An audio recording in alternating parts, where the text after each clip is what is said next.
Salut les amis. Aujourd'hui, je suis très heureux parce que je vais vous parler d'une lampe qui m'a été gracieusement remise par la compagnie Orcatorche.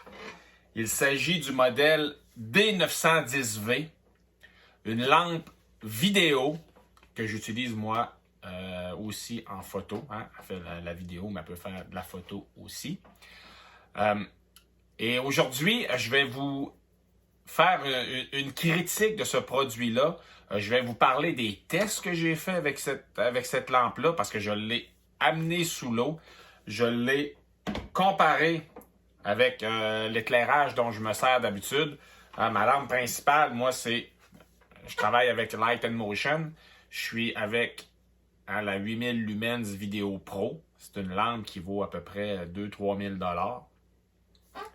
Ça, c'est ma lampe principale. Et pour déboucher mes ombres puis pour vraiment parfaire mon éclairage, depuis plusieurs années, j'utilise une petite Sola 3000, elle aussi de la compagnie Light Motion.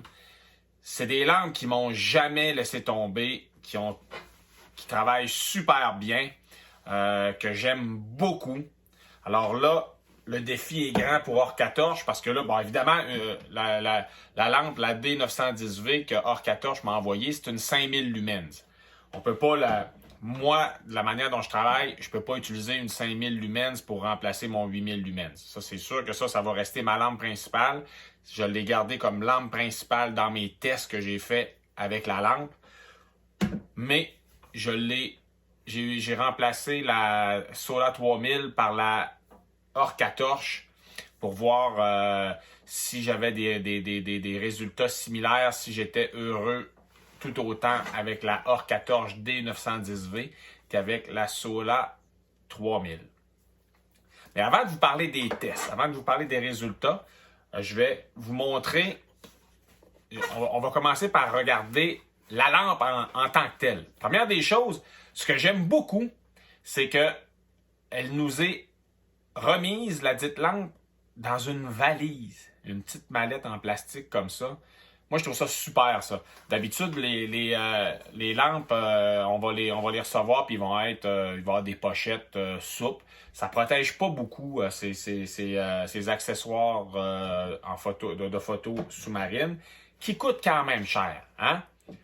Elle, je vous ai dit que c'était 2-3 000 $. Ça fait quand même une couple d'années que je l'ai, ça que je m'en rappelle pas trop le prix exact, là, mais de toute façon, ils font plus la 8000. Maintenant, chez Light Motion, il me semble qu'ils ne font qu'une la Sola. Maintenant, la Video Pro, c'est une 12 000 lumens qui est encore autour de 2-3 000 $. La 3000 non plus, ça n'existe plus ce modèle-là. Celle qui l'a remplacée, elle se vend 800 $. Et celle-là, la Orcatorche D910V, elle se vend environ 500 $. Alors, c'est quand même assez dispendieux pour ces accessoires-là. Là, on vient de 500 $ versus 800. On va voir si on est capable de sauver des sous avec des résultats similaires. Mais, avant d'arriver là, une petite mallette pour la protéger. Ça, c'est super, surtout pour moi, qui est un photographe sous-marin qui travaille essentiellement en bateau, en Zodiac. Mais disons que mes appareils, mon stock de plongée se fait quand même brasser pas mal. Hein? Le Zodiac sur l'estuaire, c'est des vagues courtes, ça tape. Un Zodiac, c'est tape-fesse. Tout se fait brasser dans le bateau. Alors, si on est capable d'avoir une petite mallette comme ça pour la protéger, c'est super. Puis ce qui est bien aussi, c'est que ça donne les indications, ça donne les informations principales concernant la lampe sur le devant. Ça fait quelqu'un qui a une mémoire plus ou moins efficace, il est capable s'il veut aller chercher des informations principales concernant sa lampe, ils sont indiquées là.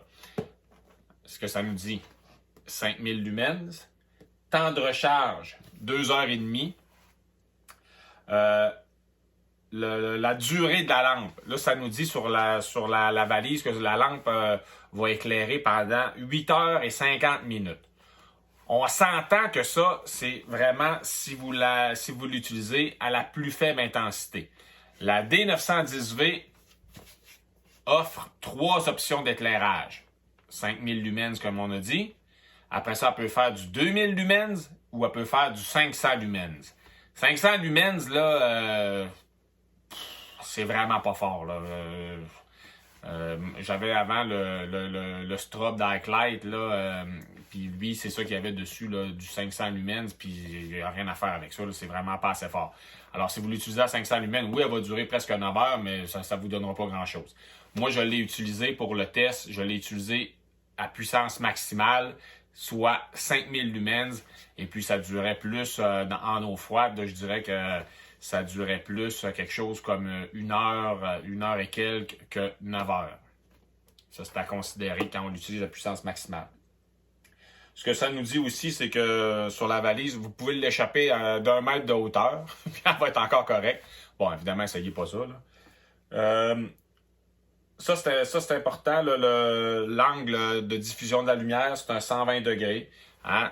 Évidemment, quand on parle de lampe vidéo, il faut que la lumière soit diffusée. C'est pour ça qu'on ne peut pas utiliser une lampe de plongée pour faire de la photo sous-marine, parce que la lampe de plongée, elle envoie un faisceau, puis le faisceau, lui, ça va faire des hotspots, ça va faire des points chauds sur vos images. Ça prend une lampe vidéo pour faire de la photo sous-marine. Et puis finalement, ça dit que vous pouvez la descendre à 150 mètres de profondeur. Ça non plus, essayez pas ça, c'est bien trop creux.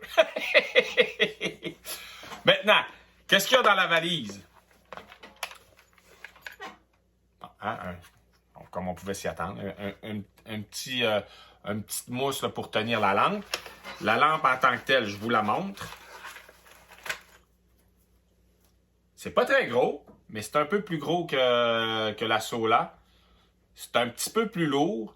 Moi, je vous dirais que ça fait mon affaire que cette lampe-là soit un peu plus lourde parce que je l'oppose, je la combine avec la 8000 qui est vraiment assez pesante. Alors, hein, en photo sous-marine, c'est important aussi d'avoir le caisson le plus équilibré possible. Alors moi, là, ça vient me rajouter du poids. Moi, je travaille avec ça à gauche. Fait que ça vient de me rajouter du poids à gauche. Ça contribue à rééquilibrer mon caisson. Donc, pour moi, c'est vraiment pas un enjeu. C'est tout en aluminium. Le bouton, un simple bouton pour l'allumer, choisir les intensités, l'éteindre. J'aime mieux un bouton comme ça que chez Light & Motion. Hein, ceux qui utilisent les Sola ont quand même eu, je pense, assez régulièrement des petits enjeux avec le bouton qui se bloque pas, qui s'allume tout seul. Pour l'éteindre, il faut tenir ça en arrière. Si on la tient trop longtemps, elle rentre en mode voyage. Il y en a qui ne savaient pas, qui sont plus capables de l'allumer. Ici, tout le monde est capable de l'allumer avec un simple bouton. Ça, c'est super. Ce qui est très, très bien aussi, c'est le chargeur qui vient avec. Ça, je dois dire que c'est vraiment un gros avantage sur Light & Motion. Je vais déposer la valise avant que je la tire par terre. Puis je vous montre. Le contact, c'est vraiment juste aimanté comme ça. Il n'y a pas les petites pinouches, là, ils ne rentrent pas dans la lampe. C'est vraiment juste un contact externe aimanté. Moi, j'aime beaucoup ça parce que je vais vous montrer quelque chose. Chez Light & Motion, c'est des trous, là. Fait que là, le mâle, il rentre dans la femelle. Mais là, ça veut dire qu'il y a de l'eau aussi. Puis là, vous voyez, là, il va falloir que je nettoie mes contacts. Il y a du verre de gris qui se forme. Des fois, il faut vraiment gosser pour faire en sorte que le contact se fasse bien quand on arrive le soir pour recharger parce qu'il y a de l'eau salée qui est rentrée. C'est pas si simple que ça à rincer puis à entretenir. Tandis que l'autre, c'est vraiment juste aimanté.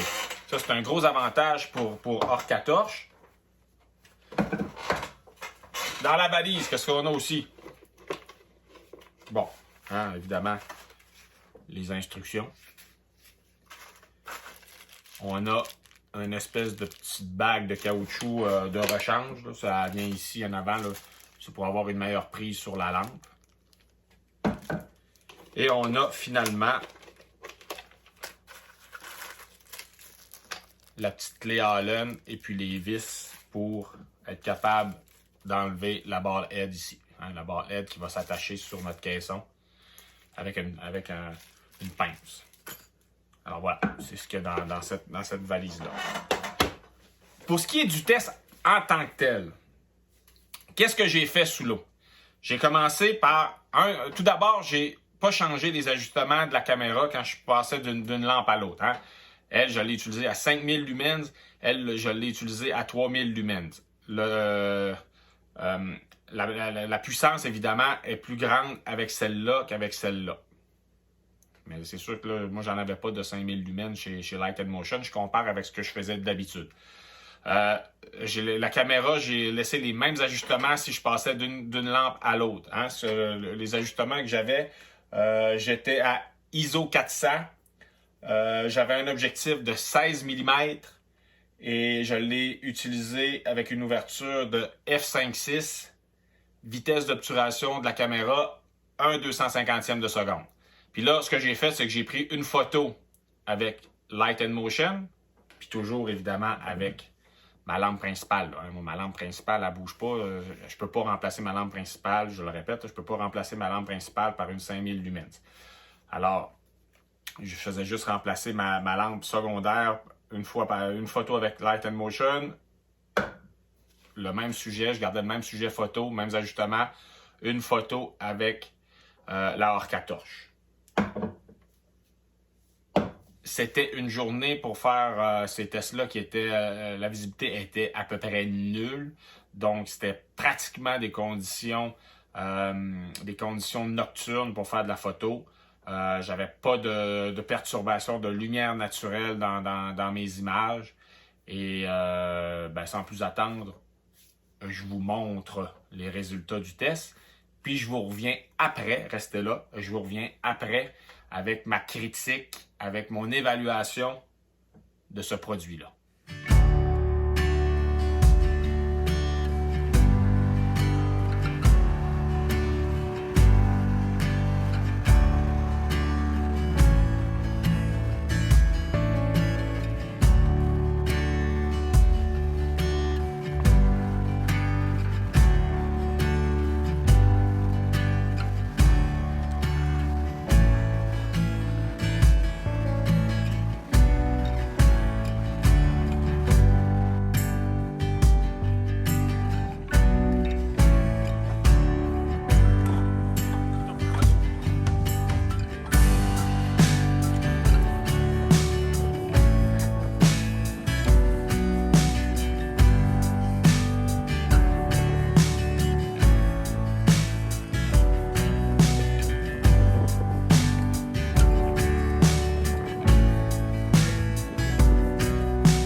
Bon, merci beaucoup.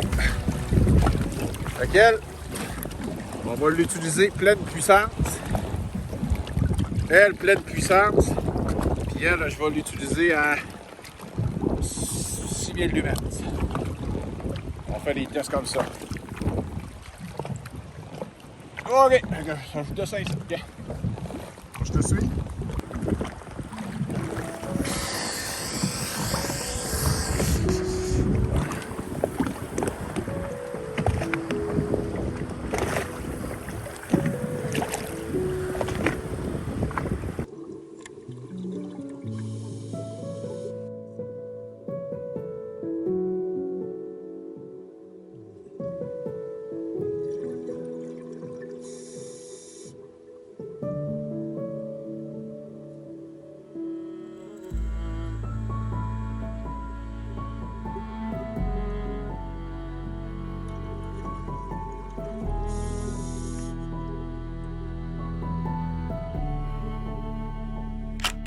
avec la lampe Solar,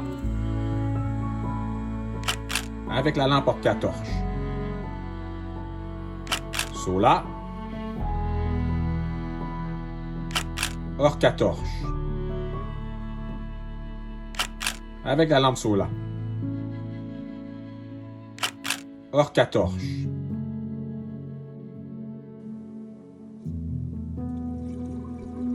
Et une dernière fois avec la lampe Orca torche.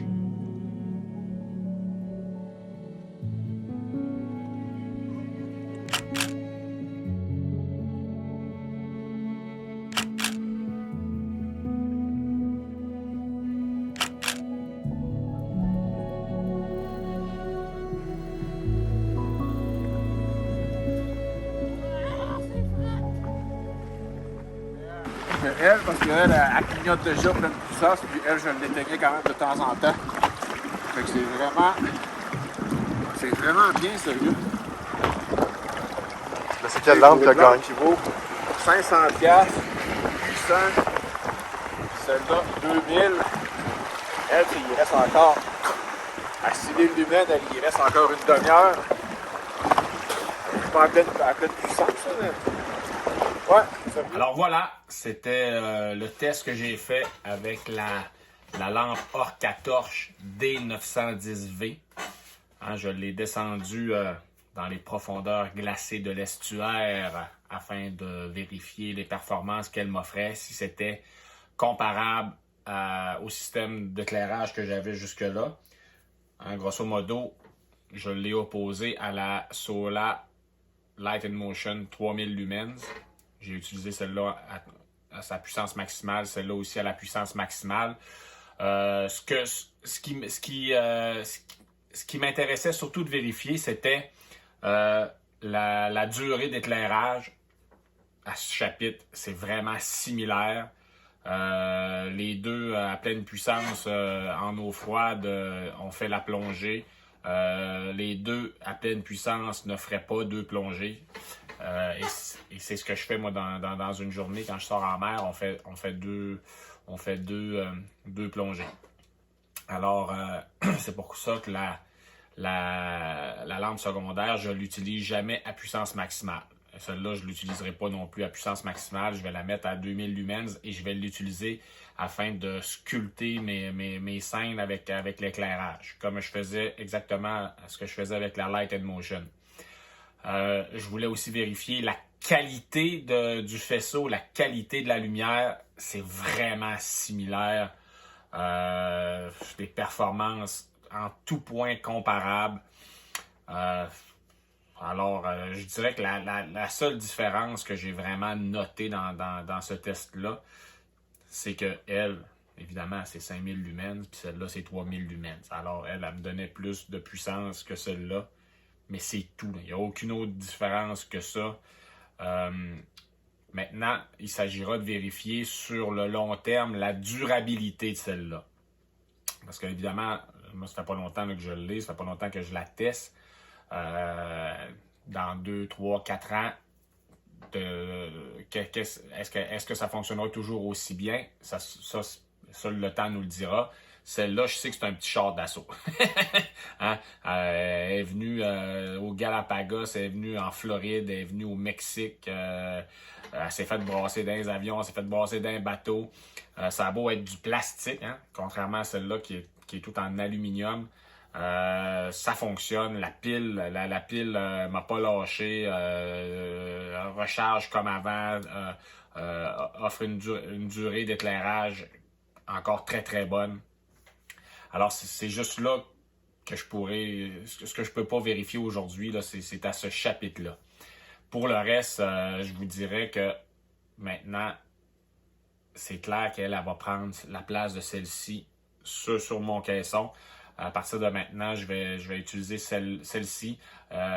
D'une part, à cause de la possibilité d'aller à 5000 lumens, puis aussi le poids. Ça équilibre mieux mon caisson que celle-ci. Je l'aime tellement, en fait, que j'ai même fait une demande pour être affilié à la compagnie Orca torche.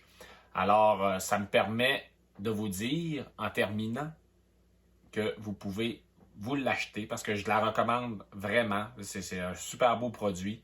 Puis si vous utilisez le lien qui est en commentaire de la vidéo, ben, si vous l'achetez par ce lien-là, ben, ça va me donner une commission. Pour vous, ça ne change rien, c'est le même prix, c'est les mêmes garanties, tout est pareil. Mais moi, ça me donne une commission. Alors, hein, c'est toujours l'argent dans la vie, c'est important. Alors, voilà. Si vous avez des questions, si vous avez des commentaires, n'hésitez pas. Ça va me faire plaisir de vous d'aller plus loin puis de vous donner d'autres informations concernant cette lampe-là. Pour l'heure, tout ce que je peux vous dire, c'est que je l'aime beaucoup. Puis, ne soyez pas inquiets de vous la procurer. C'est vraiment un super beau produit. Sur ce, je vous dis plutôt, à la prochaine. Puis on se revoit dans une prochaine vidéo.